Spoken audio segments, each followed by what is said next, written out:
Chapter 16 of the Enchanted April by Elizabeth Von Arnim. And so the second week began, and all was harmony. The arrival of Mr. Wilkins, instead of, as 3 of the party had feared, and the 4th had only been protected from fearing by her burning faith in the effect on him of San Salvatore, disturbing such harmony as there was, increased it. He fitted in. He was determined to please, and he did please. He was most amiable to his wife, not only in public, which she was used to, but in private, when he certainly wouldn't have been if he hadn't wanted to. He did want to. He was so much obliged to her, so much pleased with her for making him acquainted with Lady Caroline, that he felt really fond of her. Also proud, for there must be, he reflected, a good deal more in her than he had supposed, for Lady Caroline to have become so intimate with her, and so affectionate. And the more he treated her as though she were really very nice, the more Lottie expanded and became really very nice, and the more he, affected in his turn, became really very nice himself, so that they went round and round, not in a vicious, but in a highly virtuous circle. Positively, for him, Mellersh petted her. There was at no time much pet in Mellersh, because he was by nature a cool man, yet such was the influence on him of, as Lottie supposed, San Salvatore, that in this second week he sometimes pinched both her ears, one after the other, instead of only one, and Lottie, marvelling at such rapidly developing affectionateness, wondered what he would do, should he continue at this rate, in the 3rd week, when her supply of ears would have come to an end. He was particularly nice about the wash-stand, and genuinely desirous of not taking up too much of the space in the small bedroom. Quick to respond, Lottie was even more desirous not to be in his way, and the room became the scene of many an affectionate combat de générosité, each of which left them more pleased with each other than ever. He did not again have a bath in the bathroom, though it was mended and ready for him, but got up and went down every morning to the sea, and in spite of the cool nights making the water cold early, had his dip as a man should, and came up to breakfast rubbing his hands and feeling, as he told Mrs. Fisher, prepared for anything. Lottie's belief in the irresistible influence of the heavenly atmosphere of San Salvatore being thus obviously justified, and Mr. Wilkins, whom Rose knew as alarming, and Scrap had pictured as icily unkind, being so evidently a changed man, both Rose and Scrap began to think that there might after all be something in what Lottie insisted on, and that San Salvatore did work grudgingly on the character. They were the more inclined to think so, in that they too felt a working going on inside themselves. They felt more cleared, both of them, that second week, Scrap in her thoughts, many of which were now quite nice thoughts, real amiable ones about her parents and relations, with a glimmer in them of recognition of the extraordinary benefits she had received at the hands of, what, fate? Providence?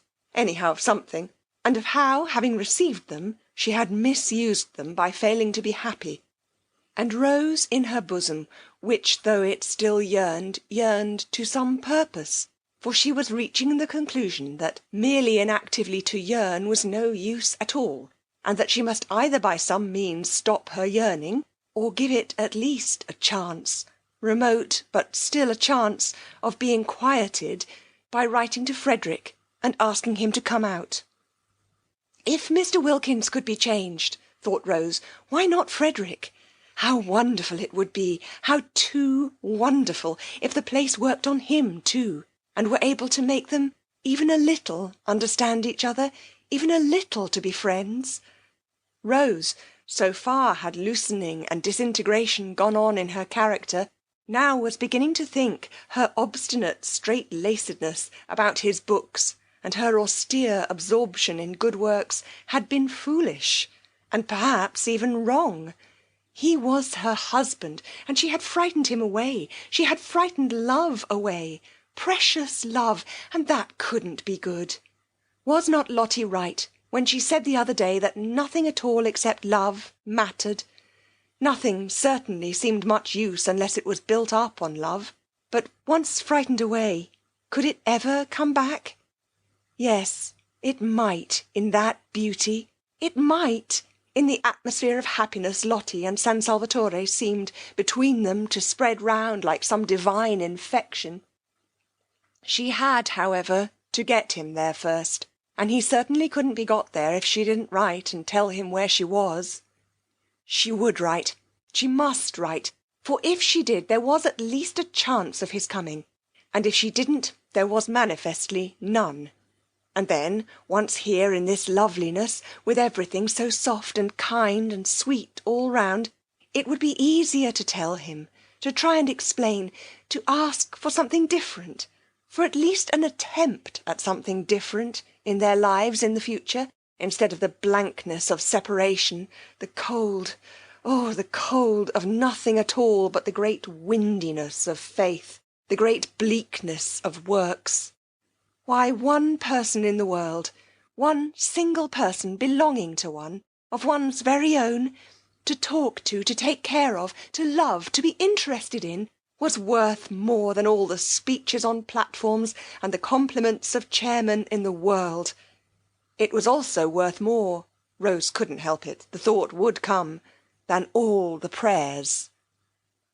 These thoughts were not head thoughts, like Scraps, who was altogether free from yearnings, but bosom thoughts. They lodged in the bosom.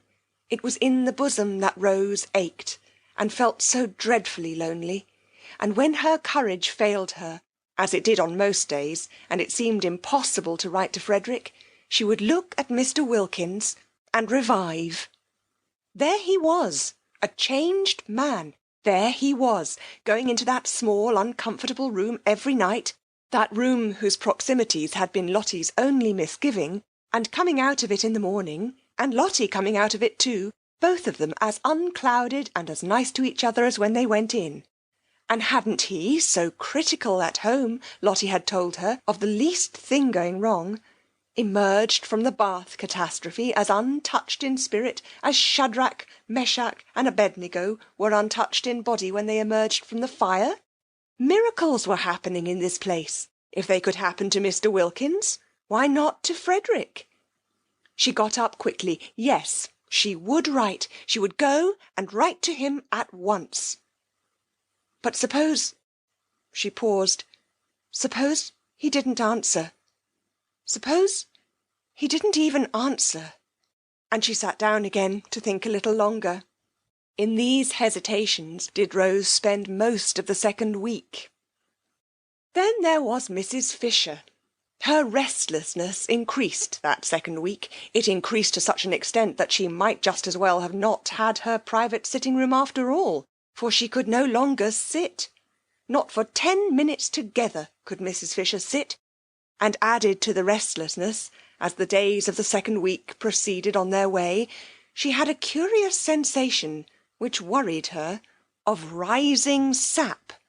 She knew the feeling, because she had sometimes had it in childhood, in specially swift springs, when the lilacs and the syringas seemed to rush out into blossom in a single night, but it was strange to have it again after over 50 years. She would have liked to remark on the sensation to someone, but she was ashamed. It was such an absurd sensation at her age. Yet oftener and oftener, and every day more and more, did Mrs. Fisher have a ridiculous feeling, as if she were presently going to burgeon. Sternly she tried to frown the unseemly sensation down. Burgeon, indeed! She had heard of dried staffs, pieces of mere dead wood, suddenly putting forth fresh leaves, but only in legend. She was not in legend. She knew perfectly well what was due to herself. Dignity demanded that she should have nothing to do with fresh leaves at her age. And yet, there it was, the feeling that presently, that at any moment now, she might crop out all green. Mrs. Fisher was upset. There were many things she disliked more than anything else, and one was when the elderly imagined that they felt young and behaved accordingly. Of course they only imagined it, they were only deceiving themselves. But how deplorable were the results! She herself had grown old as people should grow old, steadily and firmly. No interruptions, no belated afterglows and spasmodic returns. If, after all those years, she was now going to be deluded into some sort of unsuitable breaking out, how humiliating! Indeed, she was thankful, that second week, that Kate Lumley was not there. It would be most unpleasant, should anything different occur in her behaviour, to have Kate looking on. Kate had known her all her life. She felt she could let herself go. Here Mrs. Fisher frowned at the book she was vainly trying to concentrate on, for where did that expression come from? Much less painfully before strangers than before old friends. Old friends, reflected Mrs. Fisher, who hoped she was reading, compare one constantly with what one used to be. They are always doing it if one develops. They are surprised at development. They hark back. They expect motionlessness, after, say, 50, to the end of one's days. That, thought Mrs. Fisher, her eyes going steadily, line by line, down the page, and not a word of it getting through into her consciousness, is foolish of friends. It is condemning one to a premature death. One should continue, of course with dignity, to develop, however old one might be. She had nothing against developing, against further ripeness, because as long as one was alive one was not dead. Obviously, decided Mrs. Fisher, and development, change, ripening were life. What she would dislike would be unripening, going back to something green. She would dislike it intensely, and this is what she felt she was on the brink of doing. Naturally, it made her very uneasy, and only in constant movement could she find distraction. Increasingly restless, and no longer able to confine herself to her battlements, she wandered more and more frequently, and also aimlessly, in and out of the top garden, to the growing surprise of Scrap, especially when she found that all Mrs. Fisher did was to stare for a few minutes at the view, pick a few dead leaves off the rose bushes, and go away again.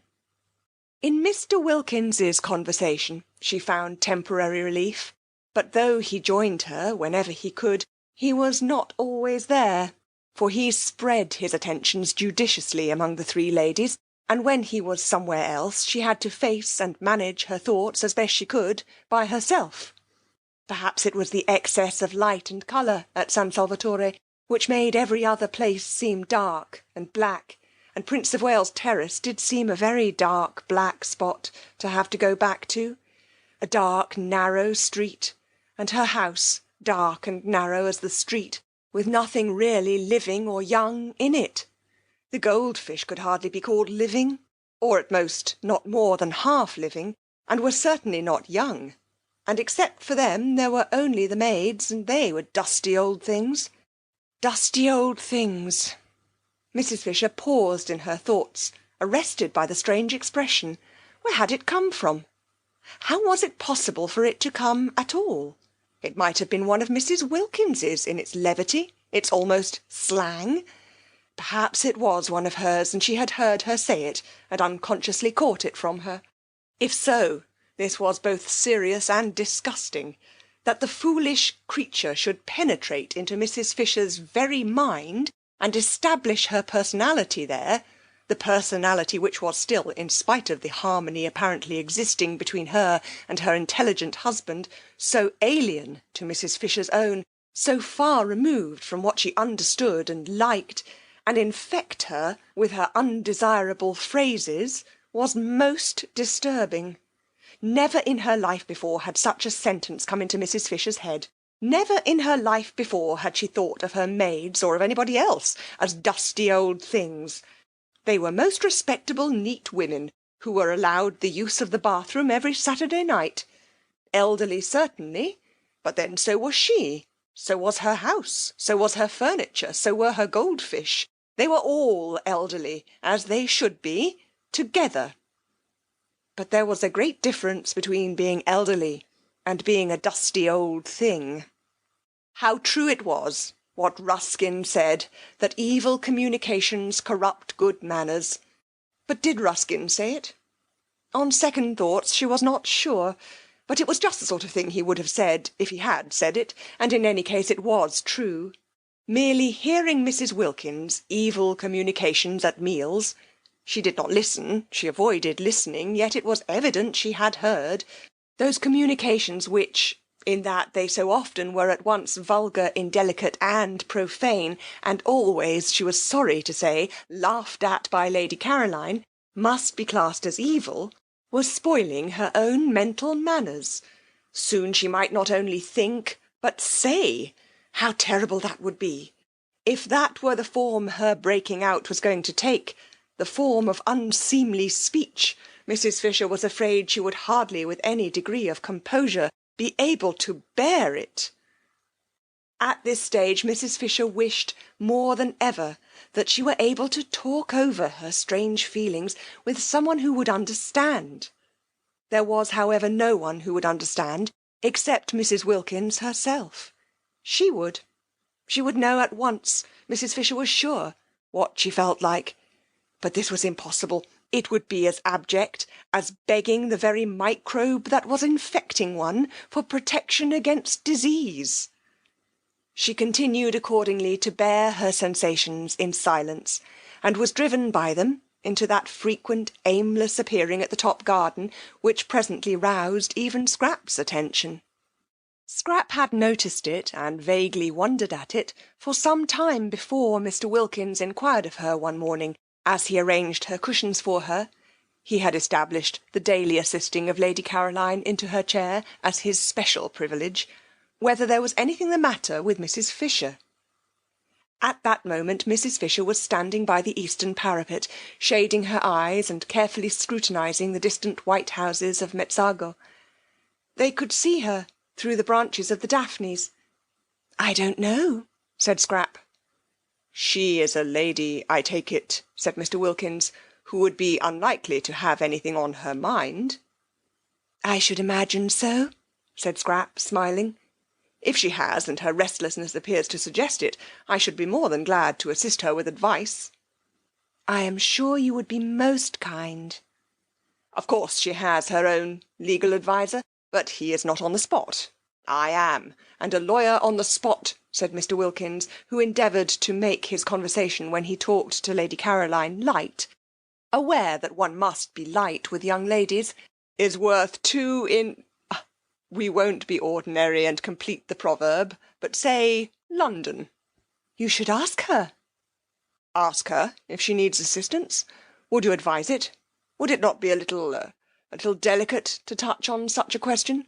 The question whether or no a lady has something on her mind? Perhaps she will tell you if you go and talk to her. I think it must be lonely to be Mrs. Fisher. You are all thoughtfulness and consideration, declared Mr. Wilkins, wishing for the first time in his life that he were a foreigner, so that he might respectfully kiss her hand on withdrawing to go obediently and relieve Mrs. Fisher's loneliness. It was wonderful what a variety of exits from her corner Scrap contrived for Mr. Wilkins. Each morning she found a different one, which sent him off pleased after he had arranged her cushions for her. She allowed him to arrange the cushions because she instantly had discovered, the very first 5 minutes of the very first evening, that her fears lest he should cling to her and stare in dreadful admiration were baseless. Mr. Wilkins did not admire like that. It was not only, she instinctively felt, not in him, but if it had been, he would not have dared to in her case. He was all respectfulness. She could direct his movements in regard to herself with the raising of an eyelash. His one concern was to obey. She had been prepared to like him, if he would only be so obliging as not to admire her, and she did like him. She did not forget his moving defencelessness the first morning in his towel, and he amused her, and he was kind to Lottie. It is true she liked him most when he wasn't there, but then she usually liked everybody most when they weren't there. Certainly he did seem to be one of those men, rare in her experience, who never looked at a woman from the predatory angle. The comfort of this, the simplification it brought into the relations of the party, was immense. From this point of view Mr. Wilkins was simply ideal. He was unique and precious. Whenever she thought of him, and was perhaps inclined to dwell on the aspects of him that were a little boring, she remembered this and murmured, But what a treasure! Indeed, it was Mr. Wilkins's one aim during his stay at San Salvatore to be a treasure. At all costs, the three ladies who were not his wife must like him and trust him.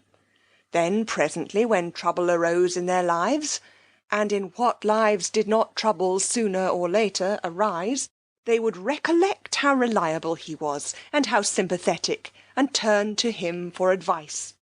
Ladies with something on their minds were exactly what he wanted. Lady Caroline, he judged, had nothing on hers at the moment, but so much beauty, for he could not but see what was evident, must have had its difficulties in the past, and would have more of them before it had done. In the past he had not been at hand, in the future he hoped to be. And meanwhile the behaviour of Mrs. Fisher, the next in importance of the ladies from the professional point of view, showed definite promise. It was almost certain that Mrs. Fisher had something on her mind. He had been observing her attentively, and it was almost certain. With the third, with Mrs. Arbuthnot, he had up to this made least headway, for she was so very retiring and quiet. But might not this very retiringness, this tendency to avoid the others and spend her time alone, indicate that she too was troubled? If so, he was her man. He would cultivate her, he would follow her and sit with her and encourage her to tell him about herself. Arbuthnot, he understood from Lottie, was a British Museum official, nothing specially important at present, but Mr. Wilkins regarded it as his business to know all sorts and kinds. Besides, there was promotion. Arbuthnot promoted might become very much worthwhile. As for Lottie, she was charming. She really had all the qualities he had credited her with during his courtship, and they had been, it appeared, merely in abeyance since. His early impressions of her were now being endorsed by the affection and even admiration Lady Caroline showed for her. Lady Caroline Dester was the last person, he was sure, to be mistaken on such a subject. Her knowledge of the world, her constant association with only the best, must make her quite unerring. Lottie was evidently then that which before marriage he had believed her to be. She was valuable. She certainly had been most valuable in introducing him to Lady Caroline and Mrs. Fisher. A man in his profession could be immensely helped by a clever and attractive wife. Why had she not been attractive sooner? Why this sudden flowering? Mr. Wilkins began too to believe there was something peculiar, as Lottie had almost at once informed him, in the atmosphere of San Salvatore.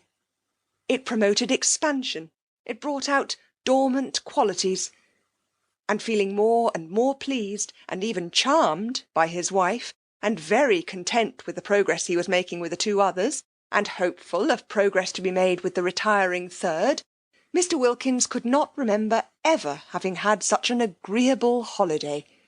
The only thing that might perhaps be bettered was the way they would call him Mr. Wilkins. Nobody said Mr. Mellersh Wilkins, yet he had introduced himself to Lady Caroline. He flinched a little on remembering the circumstances, as Mellersh Wilkins. Still, this was a small matter, not enough to worry about. He would be foolish if in such a place and such society he worried about anything. He was not even worrying about what the holiday was costing, and had made up his mind to pay not only his own expenses, but his wife's as well, and surprise her at the end by presenting her with her nest egg as intact as when she started, and just the knowledge that he was preparing a happy surprise for her made him feel warmer than ever towards her. In fact, Mr. Wilkins, who had begun by being consciously and according to plan on his best behaviour, remained on it unconsciously, and with no effort at all. And meanwhile the beautiful golden days were dropping gently from the second week one by one, equal in beauty with those of the first, and the scent of bean fields in flower on the hillside behind the village came across to San Salvatore whenever the air moved. In the garden that second week the poet's eyed narcissus disappeared out the long grass at the edge of the zigzag path, and wild gladiolus, slender and rose-coloured, came in their stead. White pinks bloomed in their borders, filling the whole place with their smoky sweet smell, and a bush nobody had noticed burst into glory and fragrance, and it was a purple lilac bush. Such a jumble of spring and summer was not to be believed in, except by those who dwelt in those gardens. Everything seemed to be out together, all the things crowded into 1 month, which in England are spread penuriously over 6. Even primroses were found one day by Mrs. Wilkins in a cold corner up in the hills, and when she brought them down to the geraniums and heliotrope of San Salvatore, they looked quite shy. End of chapter 16.